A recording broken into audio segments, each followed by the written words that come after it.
Saya mengenal beberapa ulama ahli hadis di Madinah ini. Sudah 20 tahun ini saya belajar hadis bersama mereka. Namun beberapa tahun ini saya kemukakan bahwa saya bersahabat dengan seorang laki-laki. Sudah sangat dekat sekali. Kami seolah-olah bersaudara bersama beliau karena saling mengenalnya kami dengan beliau karena sudah lama kami bersahabat. Apa yang Ustaz sampaikan tentang sosok yang Ustaz sebut ciri-ciri Imam Mahdi, demi Allah ada pada beliau.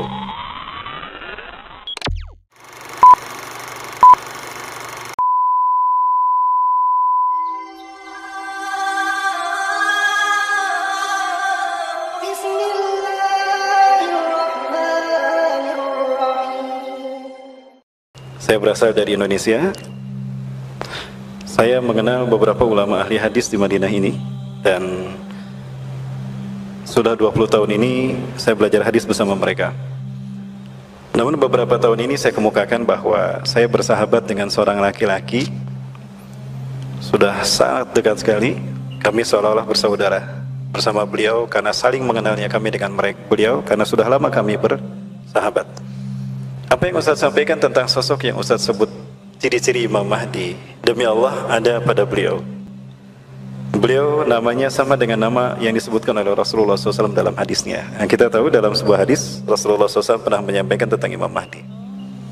Nah, salah satu yang disampaikan oleh Rasulullah tentang hadis Imam Mahdi ini adalah Rasulullah SAW bersabda dalam hadis riwayat Imam Abu Dawud, ya, "Lau lam yabqa' minad dunya ila yaumun." Andaikan tidak tersisa dari dunia ini kecuali hanya satu hari saja, latawallahu dzalikal yaum, maka Allah akan memanjangkan hari itu hatta yub'atsa fihi rajulun min ahli baiti, ya, sehingga diutus seorang laki-laki dari keturunanku, yuwati ismu ismi, namanya sama dengan namaku, Muhammad.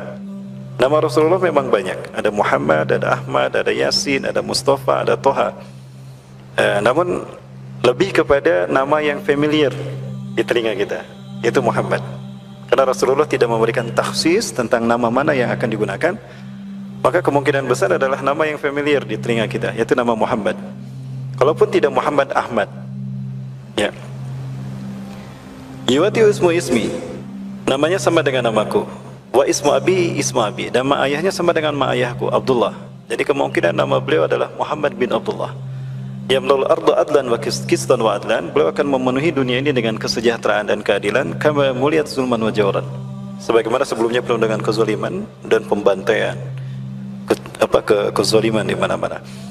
Nah, saking pentingnya kemunculan Imam Mahdi ini, sampai-sampai Rasulullah menyatakan, andaikan besok kiamat tinggal tersisa satu hari, maka hari itu akan dipanjangkan sehingga Al-Mahdi ini hadir di tengah-tengah umat manusia.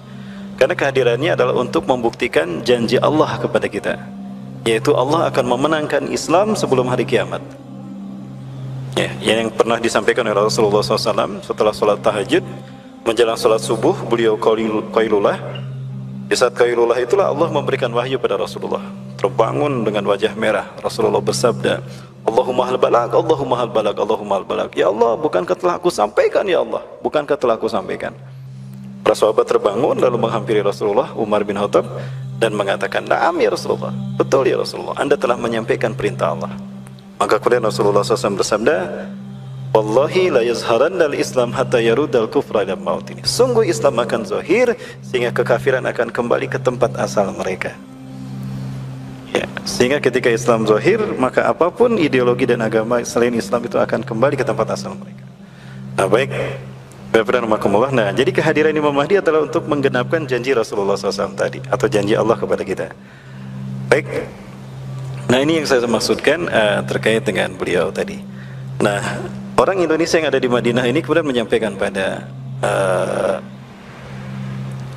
Ustadz kita ini, saya mengenal dekat beliau. Semua ciri-ciri yang ada pada beliau ada pada hadis Rasulullah SAW, atau sebaliknya. Ya. Nah, kemudian hal lain yang ingin saya juga bahas di sini, Rasulullah SAW menyebutkan kemunculan Imam Mahdi itu di saat kita mengalami kemarau panjang, sehingga kehadirannya menjadi karunia dari Allah, di mana Allah akan memberikan kita hujan. Sebagai Allah bentuk menghormatinya Allah kepada beliau. Nah, ini ada dalam hadis yang diriwayatkan oleh Imam Ahmad, hadis nomor 10.858. Ya, Imam Ahmad mengatakan bahwa Rasulullah SAW bersabda dari sahabat tertentu, "Ubasyirukum bil Mahdi."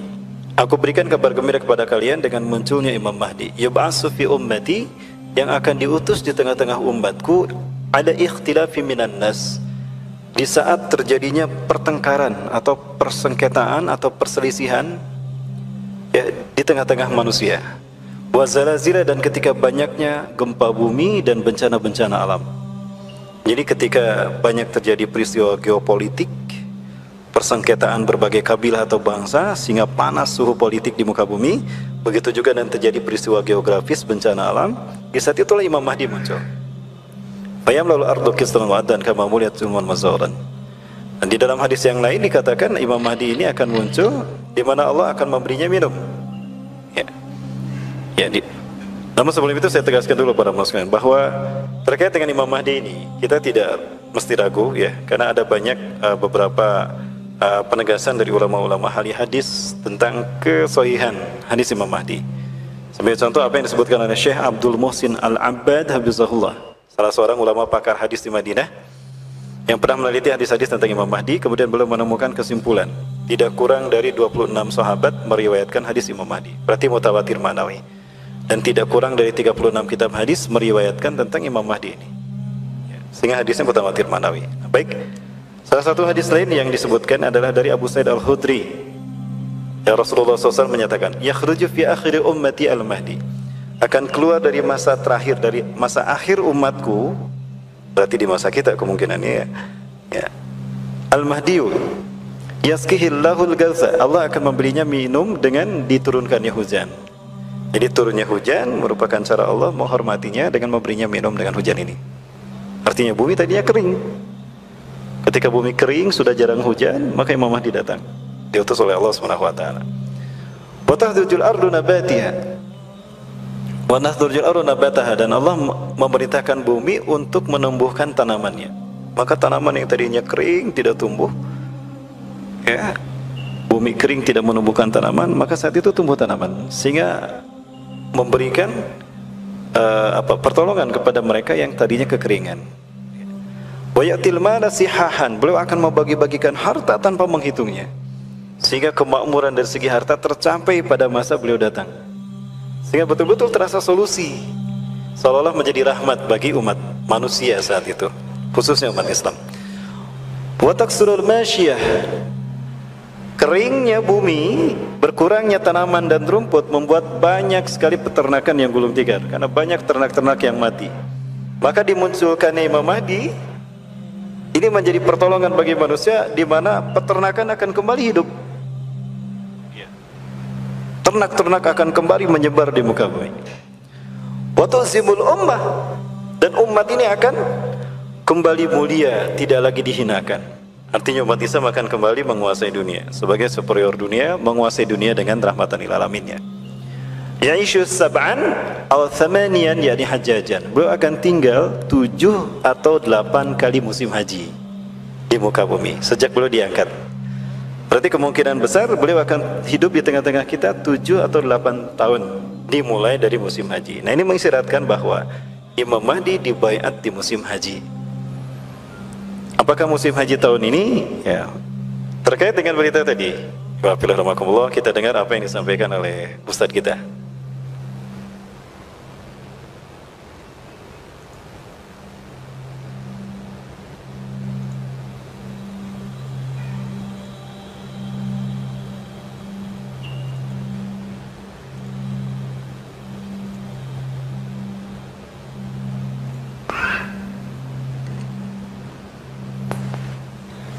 Hanya saja kemarin ini masuk sebuah tulisan kepada saya yang menyampaikan bahwa dia tinggal di Madinah.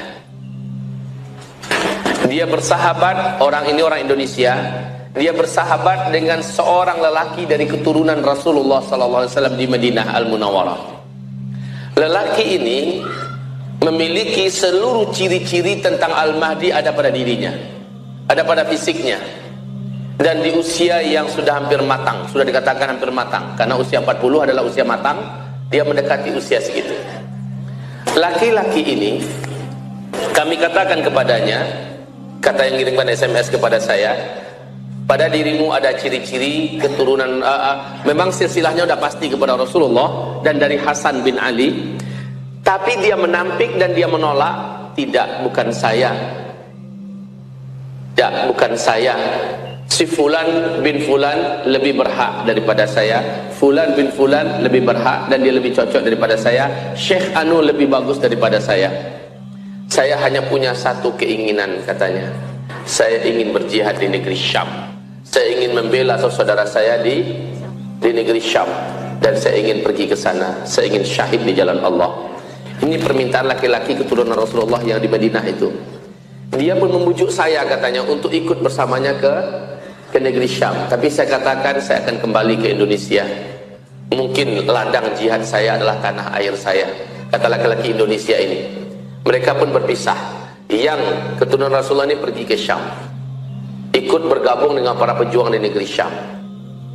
Baik, Bapak Ibu Allah. Nah, versi yang saya dapatkan dari ceramah beliau langsung dengan ada videonya terlihat, walaupun saya sudah bertemu berkali-kali dan saya tanyakan pun jawabannya sama. Jadi itu terjadi 2015. Nah, 2015 saat itu usia orang yang diduga Imam Mahdi ini usianya 35 tahun 2015. Sekarang 2019 berarti usianya 39 tahun. Nah, sementara Rasulullah SAW menyatakan bahwa Imam Mahdi ini, ada satu nas mengatakan, ya, yab'atsullahu al-Mahdi, ya, kaba'asyani Allahu nabiyan. Yab'atsullahu mahdiyan kama ba'asyani Allahu nabiyan. Allah mengutusnya sebagaimana aku diutus, usia 40 tahun. Ya, Al-Mahdi ini diutus di usia 40 tahun sebagaimana Rasulullah itu menjadi Nabi dan Rasul 40 tahun. Kalau benar orang ini Imam Mahdi, sebagaimana tadi dikatakan oleh orang Indonesia ini, seluruh ciri-ciri Imam Mahdi ada pada orang ini. Dan orang ini menolak untuk dibayat menjadi Imam Mahdi. Ciri Imam Mahdi yang asli itu memang menolak. Biasanya yang ori itu menolak, yang KW minta dibayat, minta diakui, ya seperti itu. Nah, baik, ya, seperti apa memang ciri-ciri yang disampaikan oleh Imam Mahdi tentang Imam Mahdi ini, ya kita bahas di sini. Ibu Afilah, saya perdalam.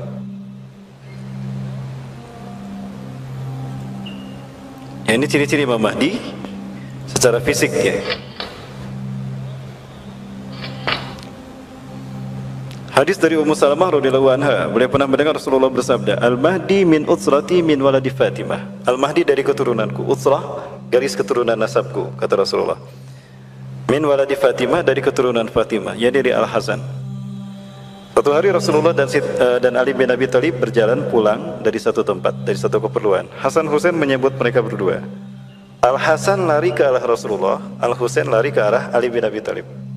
Maka kemudian Rasulullah memeluk dan menggendong Al-Hasan sambil mengelus-ngelus punggung Al-Hasan. Hai Ali, ini putra kita Al-Hasan, dari sulbinya akan lahir seseorang di akhir zaman nanti, laki-laki yang sama dengan namaku, sama dari segi akhlak dan tidak sama dari segi fisiknya denganku.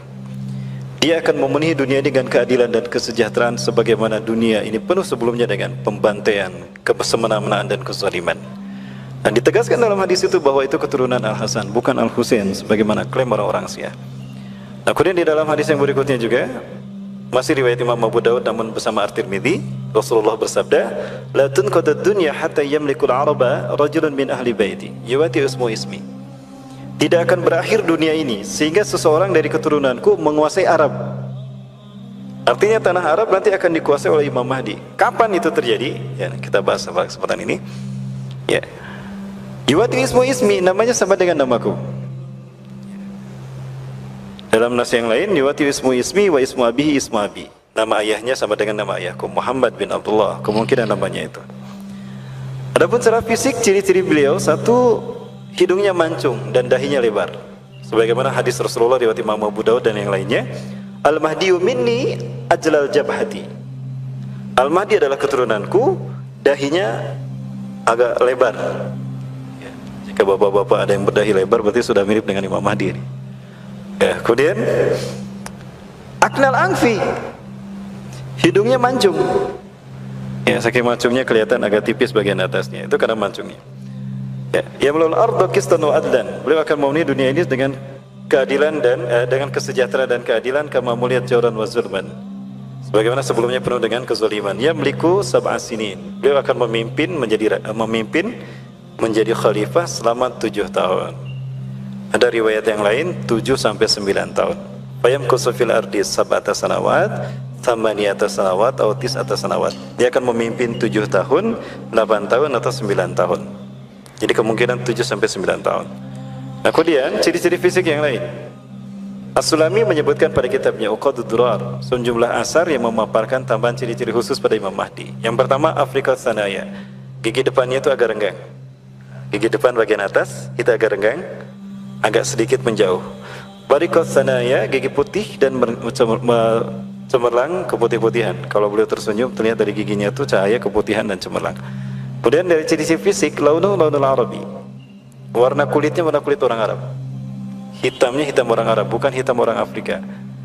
Nyaris hampir sama dengan kita Asia, agak kecoklat-coklatan. Wal jismu Israeli. Fisiknya fisik orang Israel. Orang Israel tidak seperti orang Eropa yang tinggi-tinggi. Ya, orang Israel ini agak mirip dengan kita. Hampir sama, cuma agak tinggi sedikit. Ya.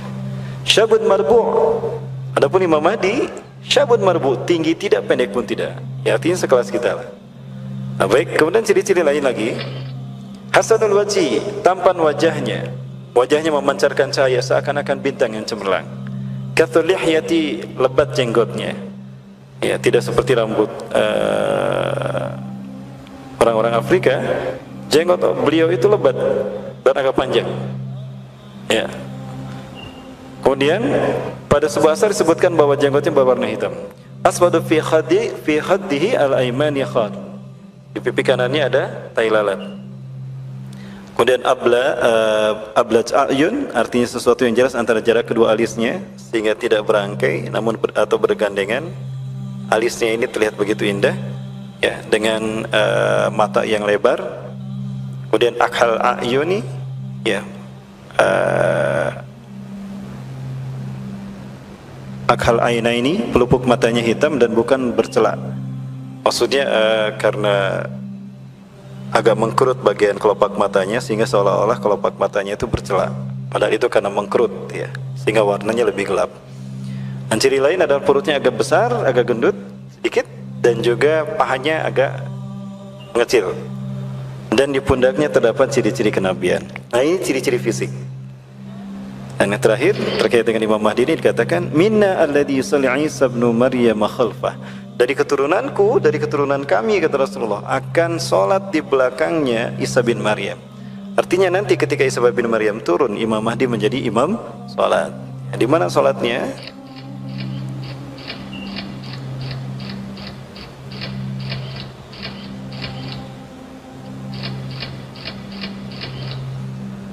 Beliau akan sholat berjamaah bersama Nabi Isa AS di Masjid Umawi.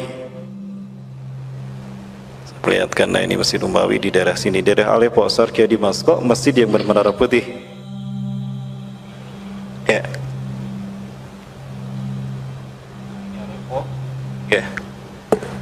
Di Aleppo ini nanti Nabi Isa akan turun, ya, dan Imam Mahdi akan mengimami sholatnya. Saat itu Imam Mahdi sudah meluruskan shaf, qomat sudah dikumandangkan. Maka Nabi Isa turun di menara putih. Ini masjidnya Masjid Umawi. Ya. Dan ini hadisnya Sahih Muslim, kitab Al-Fitan wa Asratis Sa'ah, bab zikru Dajjal. Ya. Ketika Allah telah mengutus Al-Masih ibnu Maryam, maka turunlah ia di menara putih sebelah timur Damaskus dengan mengenakan 2 buah pakaian yang dicelup dengan waras dan zafaran. Dan kedua telapak tangannya diletakkan di sayap 2 malaikat. Bila ia menundukkan kepalanya, maka menurunlah rambutnya, dan jika diangkatnya kelihatanlah landai seperti mutiara. Maka tidak ada orang kafir pun yang mencium nafasnya kecuali pasti meninggal dunia, padahal nafasnya itu sejauh mata memandang. Lalu Isa mencari Dajjal hingga menjumpainya di pintu Lud, lantas dibunuhnya lah Dajjal. Kemudian Isa datang kepada satu kaum yang telah dilindungi oleh Allah dari Dajjal, lalu mengusap wajah mereka dan memberitahu mereka tentang derajat mereka di surga. Kalian ahli surga, kalian ahli surga. Nah, ini adalah menara di mana Nabi Isa turun, sehingga menara ini disebut Menara Isa bin Maryam. Ini masjid yang tadi. Nah, sebentar Pak Lomolo, sebelum saya lanjutkan peristiwa ini. Nah, ciri-ciri fisik yang tadi yang kita bahas itu ada pada orang ini. Ya, dan orang ini sehingga diyakini oleh para ulama ahli hadis sebagai Imam Mahdi. Nah, para ulama ahli hadis di Madinah pada tahun 2015 ini sempat akan berbaiat kepada beliau, tapi beliau menolak. Para ulama ini mengatakan, "Ifsi tiadakah? Ulurkan tangan Anda. Bay'naka sam'an wa ta'atan." Kami akan mentaati Anda. Kami akan mendengar semua perintah Anda karena Anda adalah Imam Mahdi. Nah, beliau menolak. "Lastu mahdiyan ana ihda minal ansar." Aku bukan Imam Mahdi. Aku satu dari orang Ansar. Nah, maka tadi dikatakan orang ini kemudian dikatakan pergi ke Syam, ke Suriah. Jihad di jalan Allah Subhanahu wa taala. Ada kemungkinan memang beliau hari ini berada di Suriah, namun pasti akan segera ke Madinah karena tidak lama lagi beliau akan tercium keberadaannya. Kalau di Suriah ini tercium, maka beliau akan dibunuh. Dan kita tahu sekarang para mujahidin seolah-olah sudah tidak terdengar lagi eksistensinya. Artinya rejim Bashar al-Assad makin kuat kekuasaannya di Suriah. Hal ini memungkinkan beliau akan kembali ke Madinah. Tahun depan akan beribadah haji. Nah, di saat ibadah haji inilah beliau dibayat. Karena tahun depan usianya sudah jelas 40 tahun. Rasulullah SAW menyebutkan usianya diutus menjadi Mahdi sama dengan usiaku diutus menjadi Nabi. Ya, 40 tahun. Nah, yang terbayang bagi kita, ya wafilah rahmakumullah, apabila itu terjadi tahun depan, tidak dapat kita bayangkan suasana dunia bergejolak luar biasa. Karena kemunculan Imam Mahdi dari awal sampai Islam zahir itu perang dan perang. Ya, perang dan perang. Sebagaimana dalam sebuah hadis Rasulullah mengatakan, "La tazalu ta'ifatu min ummati zahirina 'alal haqqi." Akan senantiasa ada satu umatku menang dalam membela al-haq. Yuqatiluna fisabilillah. Mereka perang dan perang di jalan Allah. La yadurru man khadalahum. Mereka tidak akan merasa dikalahkan, tidak berhasil dikalahkan oleh orang-orang yang menggembosi mereka, oleh musuh-musuh Islam. Wala man khalafahum, tidak pula orang-orang munafik dengan media propaganda media mereka tidak akan mempengaruhi gerak langkah perjuangannya. Dalam satu nas dikatakan hatatun hatta nazala Isa bin Maryam, sampai turunnya Isa bin Maryam. Jadi sampai turunnya Nabi Isa, beliau tidak pernah lepas dari peperangan dalam membela Islam. Nah, perang apa saja yang akan terjadi? Yang menarik disebutkan dalam hadis Rasulullah bahwa ternyata perang pertama kali yang beliau lakukan adalah perang melawan Jazirah Arab. Innakum tagzuna jaziratul Arab, satakzuna jaziratul Arab, wa yaftahuha Allah. Sungguh kalian akan berperang dengan Jazirah Arab, akan memerangi Jazirah Arab, dan Allah akan memenangkannya untuk kalian. Ternyata perang pertama Imam Mahdi yang Imam Mahdi lakukan bukan melawan Amerika, bukan melawan Israel, bukan melawan Iran, tapi justru melawan Jazirah Arab. Karena pada saat itu Jazirah Arab dipimpin oleh raja-raja yang munafik, di mana mereka loyal kepada musuh-musuh Islam dan mereka tidak bercinta dan tidak berkasih sayang. Tidak berkasih sayang, tidak bersahabat dengan negeri-negeri Islam. Kita bisa melihat bagaimana realitas hari ini, ya, negara-negara Arab mereka lebih loyal kepada Barat ketimbang pada umat Islam sendiri. Bahkan sampai Palestina sendiri tidak suka kepada para pemimpin Arab. Nah, makanya perang terjadi adalah perang yang pertama kali melawan Jazirah Arab.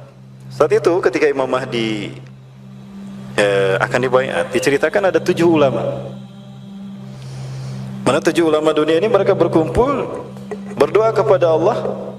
Dalam doanya mereka membaca dengan keras di hadapan Ka'bah, mereka berdoa pasca selesai ibadah haji. Ya Allah, tolonglah negara kami, turunkan pertolonganmu ya Rabbi. Kami hamba-hambamu yang dizolimi oleh penguasa negara-negara kami. Maka segeralah utus kepada kami Al-Mahdi yang kau janjikan lewat risalah Rasulullah SAW. Nah, terdengar oleh ulama yang lain, loh kok doa kita sama? Katanya. Anda dari mana? Saya di negara ini. Bagaimana kondisi negara Anda? Kami dizolimi, kami dibantai, kami disiksa. Bapak Ibu rahmati Allah, Angola sekarang sudah, kalau kita lihat ya, Angola itu sekarang di Afrika sudah dikuasai oleh negara yang pernah kita bahas di sini. Negara yang Rasulullah sebutkan bermata sipit, berkulit merah, berhidung pesek, bermuka lebar. Itu kata Rasulullah SAW. Tidak ada lagi masjid yang utuh sekarang di Angola. Umat Islam diberikan dua pilihan, murtad dari Islam dan pilih agama lain selain Islam, kalian boleh tinggal di Angola. Tapi jika kalian tetap ingin beragama Islam, pilihan yang kedua, keluar dari Angola. Bagi siapa yang setelah peraturan ini dibuat, terdapat kalian umat Islam masih beragama Islam di Angola, itu hukumannya dipancung. Bapak Ibu bisa saksikan Angola sekarang sudah luar biasa. Masjid sudah dihancurkan, ratusan masjid sudah dihancurkan, dan Islam dilarang di Angola. Mata uang Angola sekarang adalah yuan. Baik, berarti Angola dikuasai siapa? Maka ini akan terjadi pada negara-negara yang lain. Sehingga tidak salah kalau Rasulullah SAW menyebutkan, la taqumu saatu, tidak akan terjadi hari kiamat hatta tuqatilu qauman, sehingga kalian akan berperang dengan satu kaum. Sigorul ayun, mata mereka sipit, juluduhum ahmar, kulit mereka merah, zungfal unuf, hidung mereka pesek, wujuhum kal majanil mutraqah, wajah mereka lebar seperti tameng. Bapak Ibu sudah tahu bangsa mana. Nah, kembali kepada pembahasan kita. Nah, maka saat itu akan terjadi perang melawan raja-raja Arab.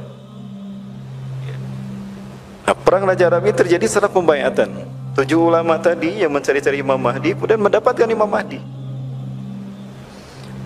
Anda Imam Mahdi, ulurkan tangan Anda, kami bayat. Bukan saya Imam Mahdi. Lari beliau ke Madinah, dikejar oleh 7 ulama tadi ke Madinah. Ketemu di Madinah, ulurkan tangan Anda, kami akan berbayat pada Anda. Anda jangan ragu, kami akan patuh kepada Anda, karena Anda adalah Imam Mahdi. Aku bukan Imam Mahdi. Lari lagi beliau ke Mekah. Sampai-sampai Rasulullah mengatakan, yatahawal min Makkah ila Madinah 3 marat. Ya, pulang pergi Mekah Madinah yang qalib sahiban wa iyaban bainal Makkah wal Madinah 3 marat. 3 kali pulang pergi Mekah Madinah.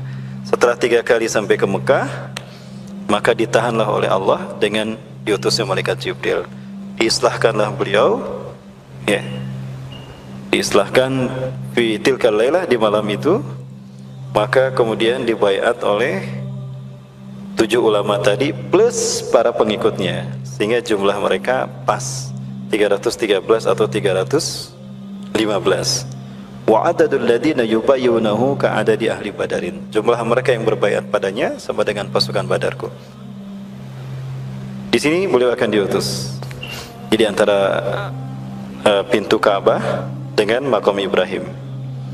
Nah, orang-orang berbaiat. Pembayatan inilah yang kemudian terdengar oleh penguasa Arab saat itu. Di mana pada saat itu Raja Arab ini sudah meninggal dunia. Dan 3 putra mahkotanya berebut kekuasaan. Namun mereka tidak berhasil. Ya, maka mereka mengirimkan pasukan untuk membunuh Imam Mahdi dan ulama tadi. Maka perang pun terjadi. Darah berceceran di Mekah. Ya. 2 riwayat yang saya temukan. Satu riwayat mengatakan itu setelah musim haji. Yang kedua, ada riwayat mengatakan bahwa peristiwa ini mengakibatkan ibadah haji dan umrah terhenti dalam beberapa waktu. Akan tiba saat di mana haji dan umrah terhenti dan banyak terjadi pembantaian dan pertumpahan darah di tanah suci kalian, Indakang Zikom. Ya. Baik, nah maka pada saat itu kemudian Imam Mahdi terlindungi. Para malaikat ikut mendampingi dan melindunginya sehingga menanglah melawan raja-raja Arab. Dan raja Arab yang terakhir yang akan diperangi adalah Raja Syam. Ya, Raja Syam, yaitu yang bergelar Sufyani. Siapakah Raja Syam yang bergelar Sufyani ini? Ada sempat beberapa ulama yang mengatakan kalau yang disebut Sufyani adalah Saddam Hussein. Karena ciri-ciri hadis Rasulullah terkait dengan Sufyani ini ada pada Saddam Hussein. Namun saat ini Saddam Hussein sudah diberitakan meninggal dunia, dieksekusi mati oleh Amerika atas instruksi Amerika karena telah dinyatakan terlibat dalam terorisme Al-Qaeda, ya, dan menyembunyikan senjata pemusnah massal. Walaupun belakangan 2011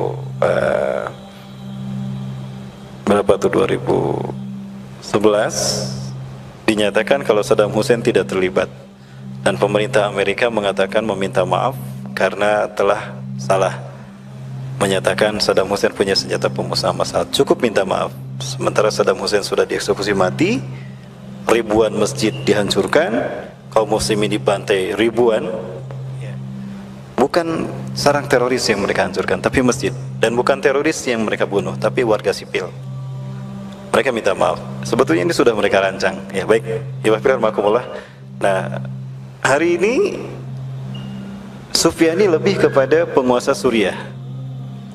Karena Sufyan ini istilah yang diambil dari Muawiyah bin Abi Sufyan, keturunan dari Abu Sufyan, sehingga disebut Sufyani. Muawiyah bin Abi Sufyan, beliau menolak untuk berbaiat pada Ali, karena Ali tidak menghukum pembunuh Utsman bin Affan. Karena kecewa, lari ke Suriah. Nah, di Suriah mendeklarasikan berdirinya dinasti Umayyah. Berarti dia membawa darah Sufyani ke Suriah, dan Suriah bagian dari Arab, ya, Jazirah Arab, bagian dari Jazirah Arab. Sehingga perang melawan Jazirah Arab ini akan berakhir dengan perang melawan penguasa Suriah. Kalau terjadi tahun depan, berarti ini mengarah kepada Bashar Assad. Peristiwanya, terdengar raja-raja Arab ini kalah, maka penguasa Suriah ini mengirimkan pasukan. Jumlah pasukan yang diutusnya ada 300 orang. Ya, pasukan terbaik yang diutuskan untuk membunuh Imam Mahdi. Ya, bisa jadi ini memang tidak akan diliput oleh media, karena ini menjadi pembuktian kebenaran hadis Rasulullah. Falamma tasafal Baida, tatkala sampai di Baida, Allah tenggelamkan mereka. Pasukan itu tidak berhasil mencapai Imam Mahdi, karena keburu Allah tenggelamkan di Baida. Di manakah Baida? Baida ini wilayah antara Mekah Madinah, tempat di mana mereka akan ditenggelamkan. Ya.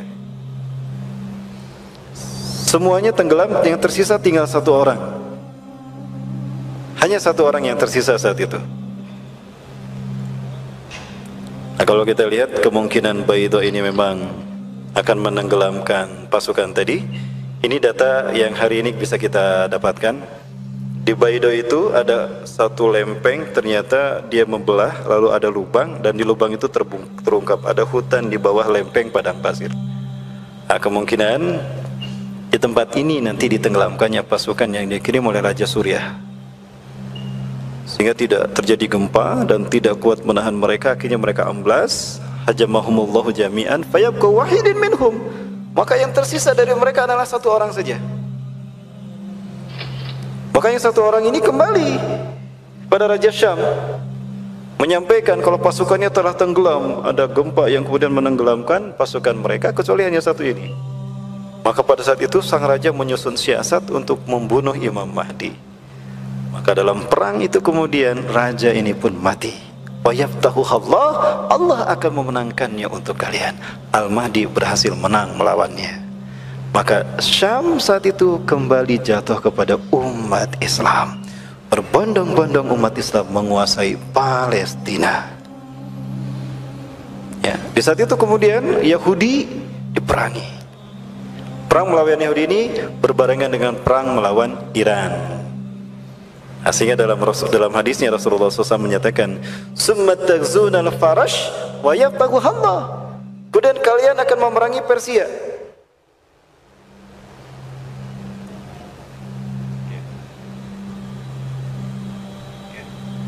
Summa taghzuna al-farash wa yabtaghu Allah. Lalu kalian akan memerangi Persia dan Allah akan memenangkannya untuk kalian. Nah, perang melawan Persia ini ada dari bagian Eropa, dari Romawi, yang mereka bergabung dengan umat Islam. Ya. Betulkah mereka bergabung dengan umat Islam? Iwafillah, kalau kita lihat seruan Raja Salman hari ini,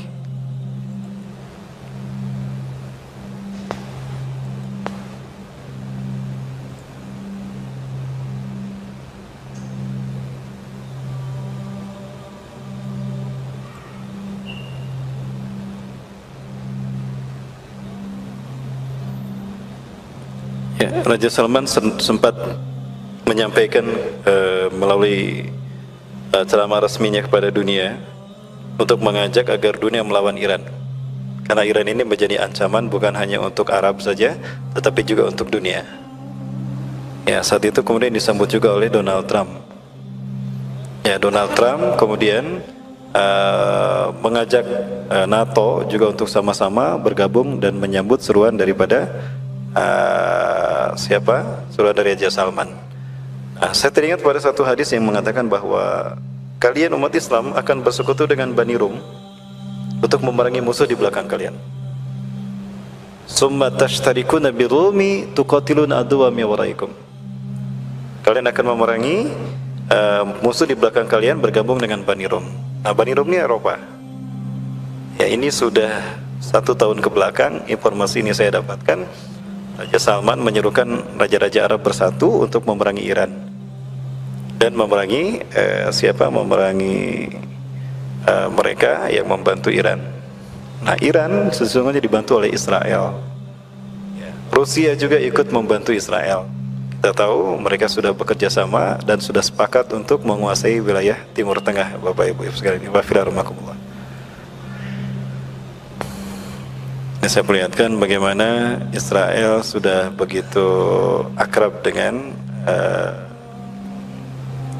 Iran dan juga sudah siap untuk saling membantu dalam perang yang akan terjadi menimpa mereka. Ini saya perlihatkan bagaimana kemesraan Rusia dengan raja-raja Arab. Terjadinya konflik Suriah di sejak 2011 sampai tahun-tahun ini, itu ternyata ada peran serta sumbangsi dari Bashar Assad, sumbangsi dari sumbangsi dari Vladimir Putin, di mana Vladimir Putin ini memiliki keinginan untuk menciptakan Rusia Raya. Maka dia bekerjasama dengan Suriah dengan syarat mendapatkan imbalan akses minyak, dan itu disepakati oleh Bashar Assad.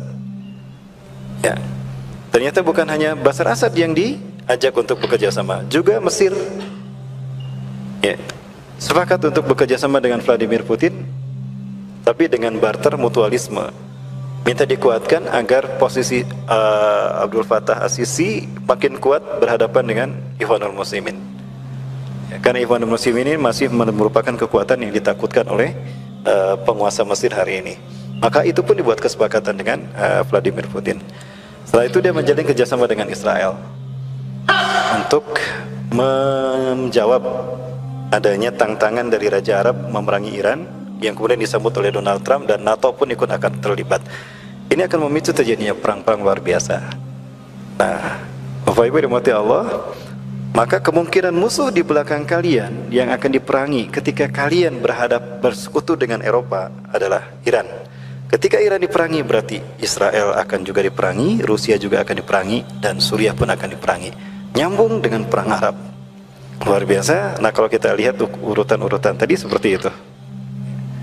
Ini fakta. Israel dengan Rusia, Israel dengan Iran itu sangat akrab sekali.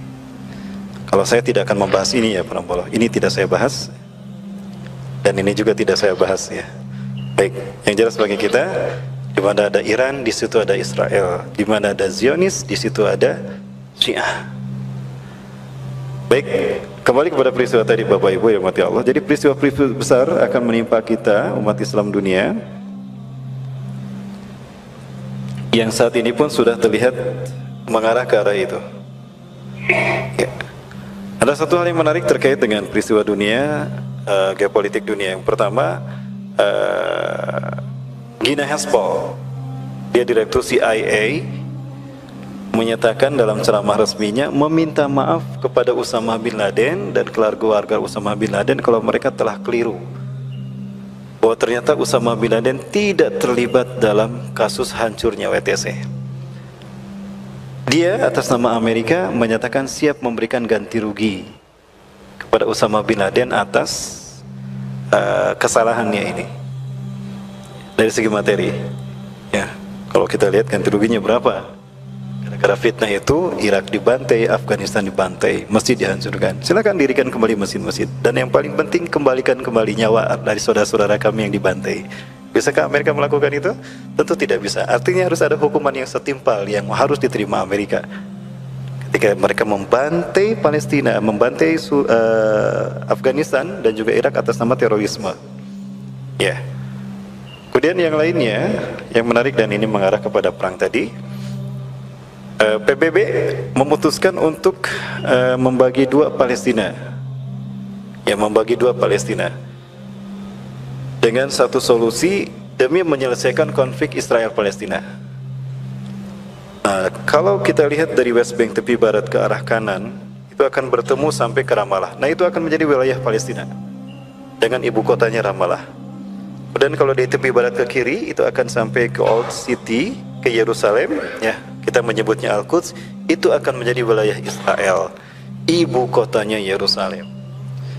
Keputusan ini tentu menyakitkan kita. Kenapa? Kalau ini diterima, maka Yerusalem akan mereka kuasai, artinya Masjidil Aqsa sah ada di wilayah Israel.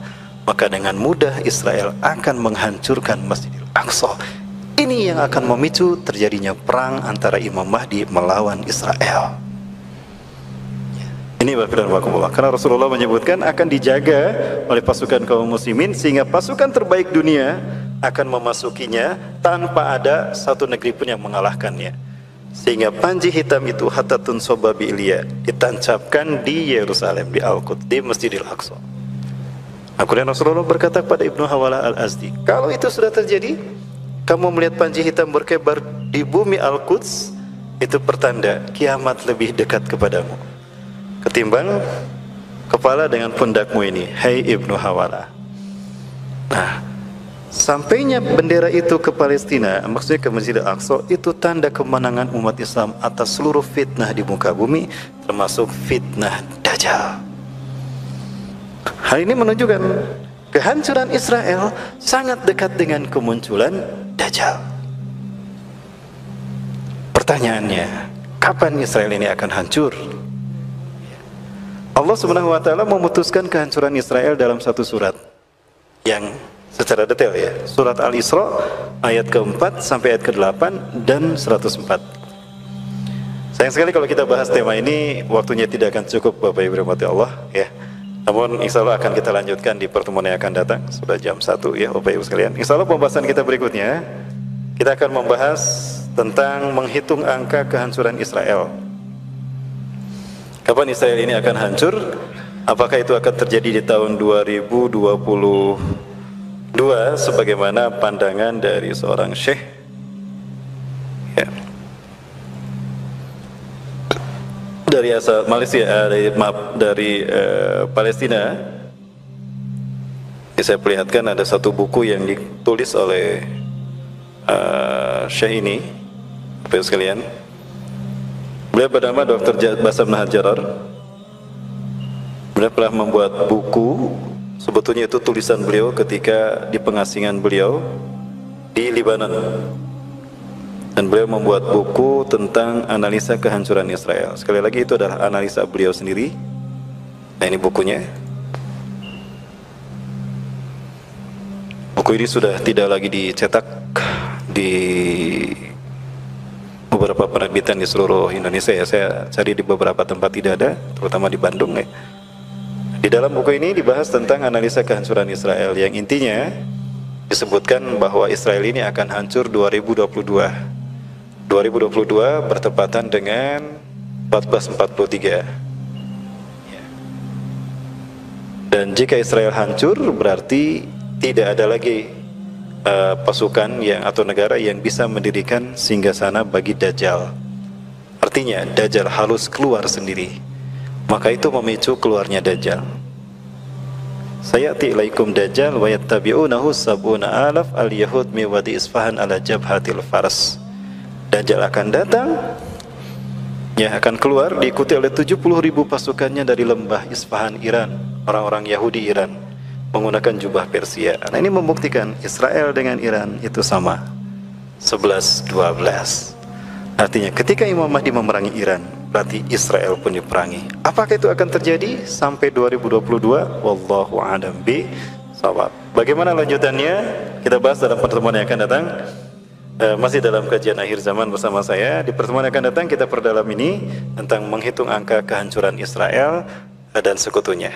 InsyaAllah Bapak Ibu yang mati Allah akan kita lanjutkan. Demikian barangkali untuk saat ini, karena sudah jam 1 ya. Mudah-mudahan ada guna dan manfaatnya khusus bagi saya menyampaikan dan juga bagi Bapak Ibu sekalian yang sama-sama menyimak. Kita tutup dengan hamdalah dan kafaratil majlis sama-sama. Alhamdulillahirabbil alamin. Subhanakallahumma rabbana wa bihamdika asyhadu an la ilaha illa anta astaghfiruka wa atubu ilaik. Assalamualaikum warahmatullahi wabarakatuh.